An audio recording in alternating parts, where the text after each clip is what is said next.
Well, what a frustrating match reaction, to say the least. A Dyson Maeda goal has saved us from a very embarrassing night. The manner of how we conceded was very close to being the manner of how we lost the game.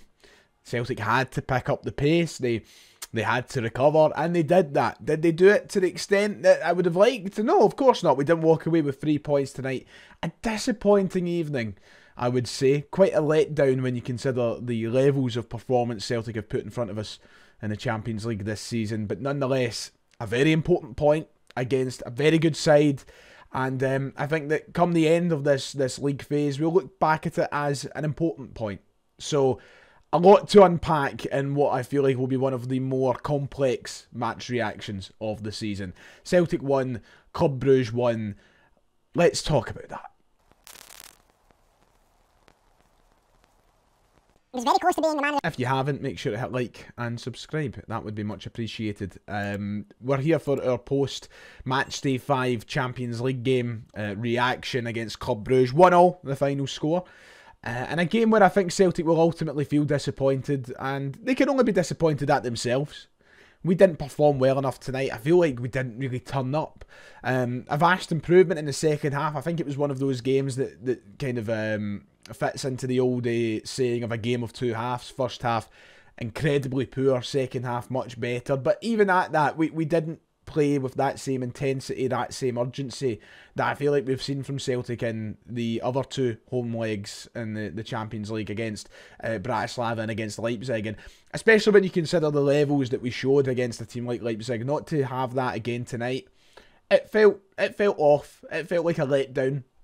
And I don't want to be over-exaggerate. I don't want to over-exaggerate it. I don't want to be one of those fans that feels entitled or seems entitled.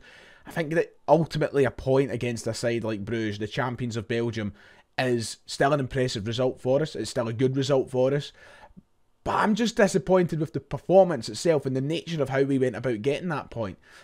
The way that I worded it coming out of the ground to Kieran tonight and to my other mates was, you know, on the surface, going into that game, if you offered me a point, I would have chewed your hand off for it. It's not the point that I'm annoyed at. I just want to make that crystal clear. I would have chewed the hand off for a point tonight. I think a point would have been a great result. It's the manner of how we got it.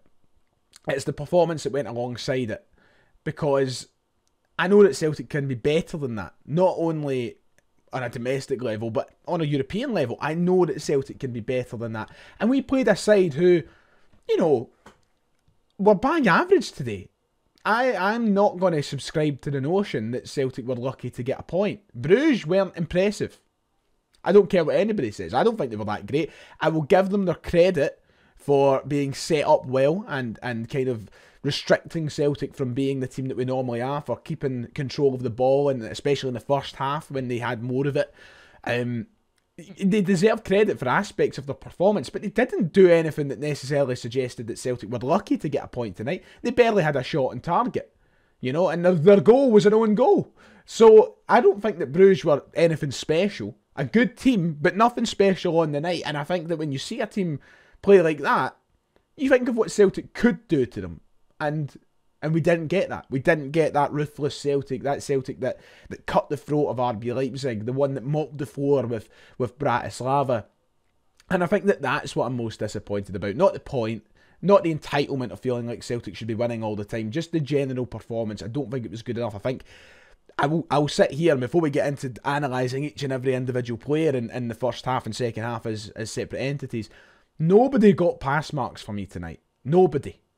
Not one player on the starting 11 really got pass marks for me. I will maybe be less harsh on Kasper Schmeichel, Cameron Carter-Vickers and Austin Trusty. I know what you're saying, whoa, Vickers scored the own goal. Take the own goal aside from a minute, which is just a calamity, and we will cover that. I think that him and Trusty had an okay game from a defensive point of view, had a decent game from a defensive point of view. Schmeichel made a couple of big saves, was fine as well. But everybody else just didn't, and that starting 11 just didn't play well enough for me, didn't contribute enough. And I think that a few more than others. But even, you know, it's one of those days when we left the stadium and I seen the message on the screen, PlayStation, man of the match, Dyson Maeda.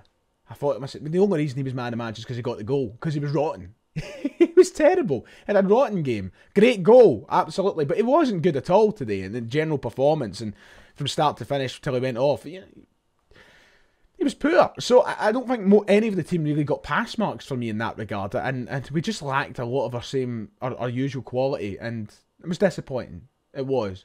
Nonetheless, let's try and review the match in the way that we normally would. What went right, what went wrong. Strap yourselves in. We've got a lot to talk about. First half was shocking. Let's just leave it at that, shall we? It was absolutely shocking. A terrible excuse of a first half performance, which left us trailing at the break. Down to that own goal, which is going to be one of those ones we will get played back to us time and time again on social media. One of those ones we'll talk for a long while. It's typical Celtic in Europe, isn't it? We've been kind of lucky this year. I know we got battered, literally battered 7-1 off Dortmund, but in terms of errors and comical errors at that, we've not really seen many in this campaign. And that should have probably been remembered going into this. We were due one, and we got it tonight. And I don't even want to necessarily shift any blame to the man who puts it in the back of the net. I don't want to just blame Cameron Carter-Vickers for it. It's a rare lapse of judgment from him. He plays a shocking pass to Kasper Schmeichel, and he's nowhere near the ball. It's a terrible placement of a pass, and he is the one that is going to have to take the majority of the blame for it. But, you know, the build-up to how it happened was just so slow and lethargic from Celtic. It was a culmination of what the first, 20, 25 minutes of the game was for Celtic. That goal went in at the 26th minute. That 20, 25 minutes was so slow, so lethargic. We needed a wake-up call, and it came in the form of putting it in the back of our own net. I think that everybody should take a bit of blame for it, for the manner of how it happened. The way we were just passing the ball around the back with no real urgency, with a real lackadaisical feeling to what we were actually going to do. And I don't want to just blame Vickers for it, but it's one of those embarrassing moments. It's comical, and it's so avoidable, and it's frustrating because, it's as simple. Maybe it's as black and white as this. Maybe it's as black and white as saying, without that happening tonight, Celtic win the game. Maybe that is the case, and if it is, that just makes it even more annoying. But it was a wake-up call, probably, that we needed. You've seen the way that Kasper Schmeichel rallied round the Celtic players after it went in.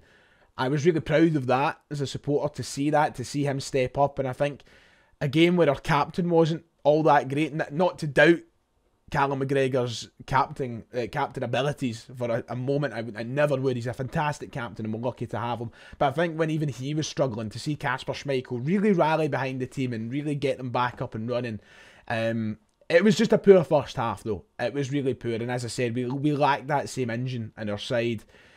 The passing was slack. We were giving away the ball poorly, cheaply, I should say.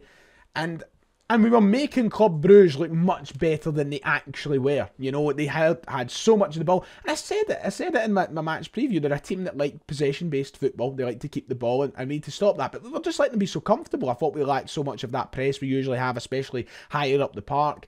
The urgency was just gone. And it was a real standard.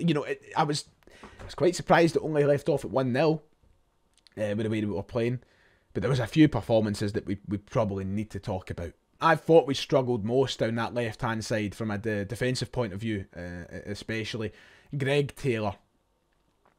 I never like making a habit of targeting a specific player or one individual when I do these videos. I don't find it fair. Especially when the whole team's poor. I don't find it fair, because everybody deserves to have their performances called out tonight.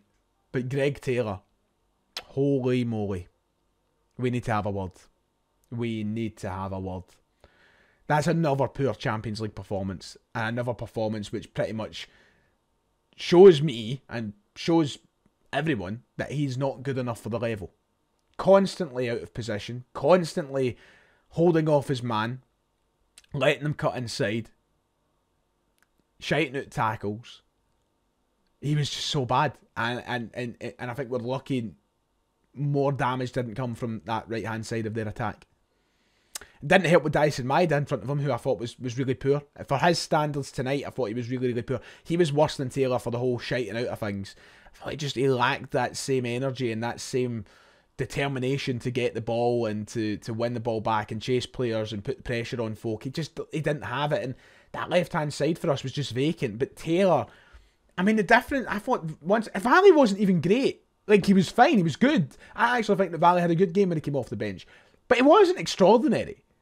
And yet it made Greg Taylor look like he was a competition winner. I mean, people who sit around me will have probably seen me jump off my seat to scream at Taylor. And I don't ever do that. I don't. And I've been a big backer of Taylor in recent years. It took me a while to warm to Taylor, and I've backed him massively over the last year or two. But in Europe, he's let us down once too often now for me, and he's not the quality we need for a European level. But he's not the only one that let us down tonight. And as I said, I don't want to just highlight one individual. Engels was terrible, really bad, and he's somebody who I've been really sticking up for in recent games when people have been getting on his back a little bit, and I've continued to stick up for him. This isn't me turning on him by any means. I'm not doing the heel turn here on Arne Engels. I think he had a poor game, and that should be acknowledged. He had a really poor game. It was bad, and it is concerning that his last few performances, I think that's 3 or 4 games in a row now, he's really just looked lost in that midfield three, which is strange because he started so brightly. He started with a lot of encouragement, I think, and fans were really happy with what they've seen. And it's changed so much. It's changed massively because he just looks lost in that midfield three. Another player who just seems constantly out of position, constantly against the run of play. Doesn't help when I think his midfield partners were poor as well tonight, and I'll reiterate that. I think that's probably held back him, especially in the last 2 games. I said it in the Hearts game, McGregor and Hatate were really, really poor. And McGregor and Hatate I thought were poor again tonight, but Engels was the one that really stood out, and that's the reason he was hooked, wasn't it? So those were the players that really stood out to me as poor in the first half.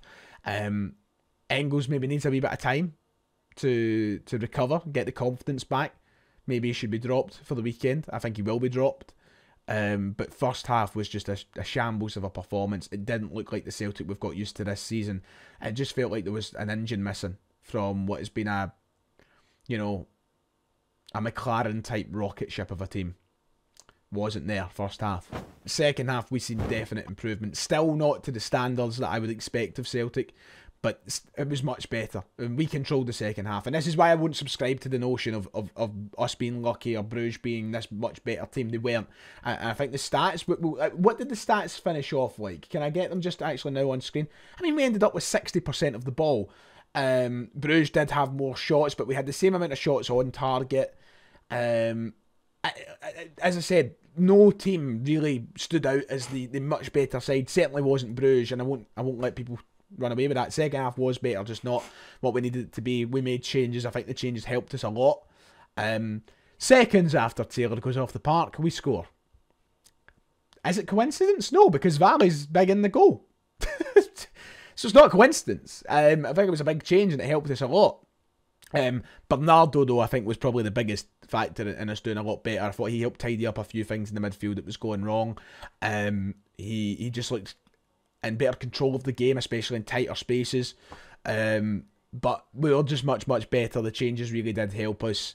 It's just a shame we couldn't get more clear-cut opportunities to take advantage. Kyogo had one where they kind of rushed the shot, but I think he kind of dragged it too far out to the right, or the ball just wasn't where it would, as central as he would have liked it to be, and forced an awkward shot for him. But we just didn't create enough chances. We controlled the game in the second half. Just, yeah, we were missing that cutting edge. But I'm glad that we managed to keep Brugge out for the most part. They did have a couple of opportunities, as you'd expect any team in Europe to get, but we kept them out for the most part. We defended a lot better, I thought, as well. There was clear improvements, but it was all too much too late for us. The game was gone at half time, I thought, from any sort of win. We needed a substantially better second half performance to get the 3 points. But listen, to fight back and get a point, especially after such a poor first half, I think that deserves to be, celebrated to an extent. I think, the team deserve credit for that at the end of the day. Drawing's better than losing. And with the way that we played in the first half, we looked like we wouldn't get anywhere near a draw. So something was changed by the manager. Something that went right in the half-time team talk and the tactics change. And that's a result in its own. I know that Brugge obviously got that offside goal, and people say, oh, we got away with one. We did get away with one, but it was offside for a reason. It's not like, it wasn't a wild card. The referee didn't just decide to cut it off for a laugh. It was an offside goal. So outside of that, there wasn't too many threatening chances from Bruges. Schmeichel did make a cracking save at one point, but, you know, generally we were the better team. We were on top in the second half.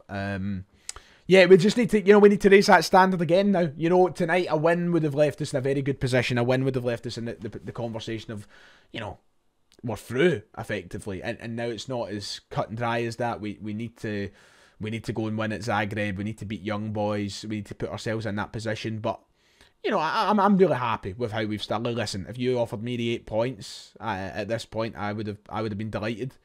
Bit disappointed it's not a win tonight. I've not had that frustration, but the grand scheme of things in the bigger picture, I think it's a set of good results that we've got so far. So, yeah, could be better, could be far worse. Anyway, I feel like I've not even scratched the surface on many of the conversations we could have about tonight's game.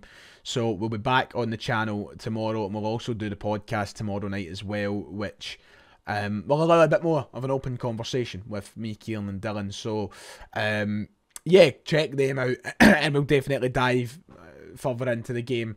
Obviously, tonight's more of the match reactions are always a bit more of a raw reaction. The one thing I didn't mention actually is just the fact that I can't believe he kept Tatati on the park that long. He was evidently knackered, I think 50, 60 minutes into the game. We should have brought Luke McCowan on. Really should have brought Luke McCowan on, but alas, they didn't. Anyway, if you have enjoyed tonight's video, thank you for tuning in, and thank you for the support. Make sure to hit like and subscribe. But yeah, take care, God bless, and I'll see you all next time.